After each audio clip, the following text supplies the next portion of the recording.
সেই বহু আগের মসজিদ এখনো টিকে আছে। বাপদাদার আমল থেকেই দেখে আসছি এরকমই। 1558-তে এটা সমাপ্ত, তারপরে মূলত এখানে নিয়ে এসে শুধু স্থাপন করছে, মানে রড ছাড়াই এটা ছাদ। রাজশাহীর পুটিয়া জমিদার বাড়ি দেখে আসার পরে আমরা রওনা দিয়েছি নওগাঁর উদ্দেশ্যে। নওগাঁয় আমরা যাব কুসুম্বা মসজিদে। যদিও ভিডিওতে আমি তখন নামটা ভুল উচ্চারণ করেছি, কুটুম্বা কাটুম্বা বিভিন্নভাবেই উচ্চারণ করেছি, কিন্তু আসল নাম হচ্ছে কুসুম্বা মসজিদ, যেটি মোঘল আমলের স্থাপনা। চলুন আমাদের সাথে কুসুম্বা মসজিদে।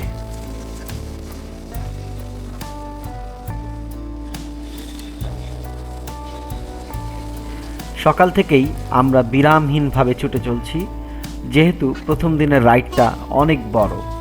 মাঝে মাঝে আমরা চায়ের ব্রেক নিয়ে নিচ্ছি এবং বিভিন্ন দর্শনীয় স্থানগুলো ঘুরে দেখার চেষ্টা করছি।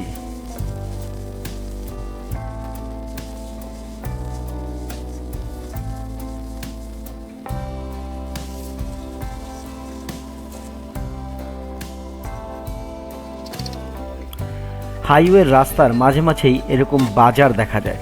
সেই সমস্ত এলাকায় কিন্তু আপনাদেরকে গাড়ি স্লো করতে হবে, কারণ যে কোনো জায়গা থেকে ডান অথবা বাম দিক থেকে মানুষ অথবা ভ্যান অথবা অন্যান্য ছোটোখাটো যানবাহন রাস্তার উপরে চলে আসে। তাছাড়াও এই সমস্ত বাজার এলাকায় অনেক সময় ট্রাক এবং বাস থেমে থাকে। এই জায়গাতে একটু স্লো করতে হবে।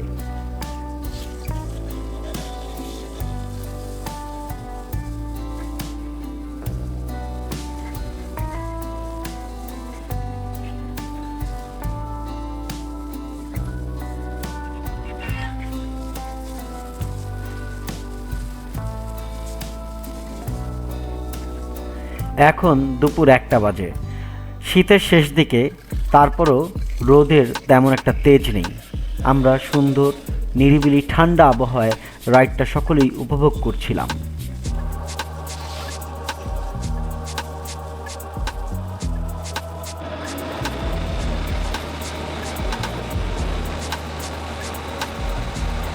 এখন যাচ্ছি নওগাঁর শহরের উপর দিয়ে।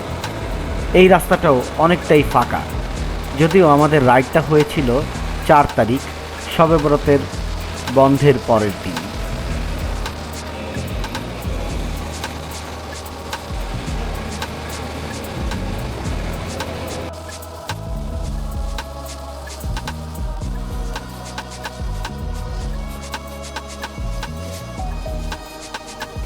আমরা 6 জন রাইডার শহরের সকল ব্যস্ততাকে উপেক্ষা করে ছুটে চলছি নওগাঁর কুসুম্বা মসজিদের দিকে। ভালোই লাগছে। আমাদের এই রাইডটিও একটি উপভোগ্য রাইড ছিল।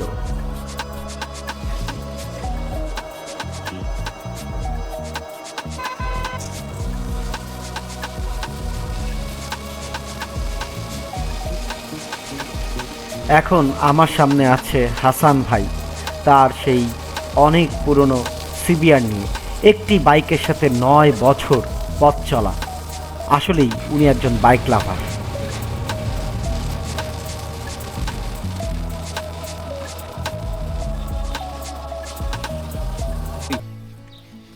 মূলত এটা আমরা আমাদের বাপদাদার আমল থেকেই দেখে আসছি এরকমই। তবে ব্যাপার হলো কি, যে আমার বাপদাদারাও তারাও গল্প করছিল যে এটা মনে করেন যে এটার একটা ইতিহাস আছে। সেই ইতিহাস অনুযায়ী আমরা মূলত জানতে পারি যে এটা 1558-তে এটা সমাপ্ত। এর আগে ধরেন এটা মূলত তৈরি করতে সময় লাগছে 56 বছর। এই 56 বছর সময়ে এগুলো মানে সব বাইরের দেশে তখন আফগান শাসক ছিল। তো তখন উনি এটা ওখানেই মানে খোদাই করে নকশা করে ডিজাইন করে ওখানে তারপরে মূলত এখানে নিয়ে এসে শুধু স্থাপন করছে। মানে স্থাপন মানে ওখানেই সব কিছু রেডি করে নিয়ে এসে মানে পাথরের উপর পাথর শুধু বসাইছে, কিন্তু এখানে কোনো রড সিমেন্ট খোয়া বালু কিছুই ইয়া হয়নি, শুধু এক ধরনের আঠা দিয়ে মানে একটার উপরে আর একটা বসানো। এই হলো ইয়া, তার মানে কোনো ছাদ নাই, এখানে কোনো রড টড নাই, মানে ছাদ ছাড়াই, মানে রড ছাড়াই এটা ছাদ। 6 গম্বুজ বিশিষ্ট মসজিদ। এই মসজিদটা মনে করেন যে বাদশাহ আলাউদ্দিন হোসেন শাহের আমলে সেই সময় নির্মিত হয়েছিল। ভাইজানের নামটা কি? মোহাম্মদ হারুনুর রশিদ। থ্যাংক ইউ মোহাম্মদ হারুনুর রশিদ ভাই। জি। এই সেই বিখ্যাত কাটুম্বা মসজিদ, কুটুম্বা মসজিদ, যেটা 1548 সালে যেই মসজিদের কাজ সমাপ্ত হয়, সেই বহু আগের মসজিদ এখনো টিকে আছে। এই মসজিদ 6 গম্বুজ বিশিষ্ট কাটুম্বা মসজিদ এবং পুরোটাই পাথরের তৈরি। পাথরের সাথে পাথর জোড়া দিয়ে এই মসজিদ তৈরি করা হয়েছে। কুসুম্বাতে কিছু ছবি তুলে রাখলাম স্মৃতি হিসেবে।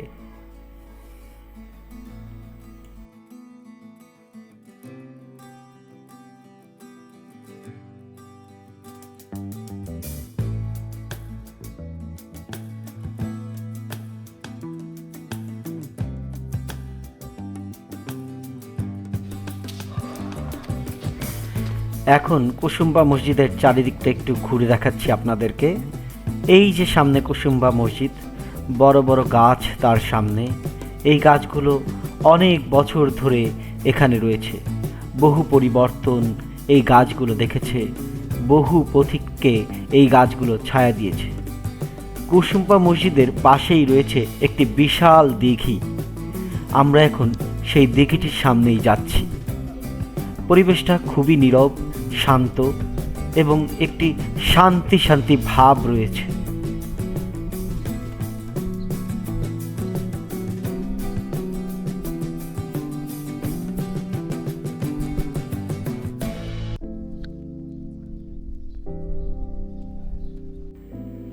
আরও কিছু ছবি তুলে নিলাম স্মৃতি হিসেবে।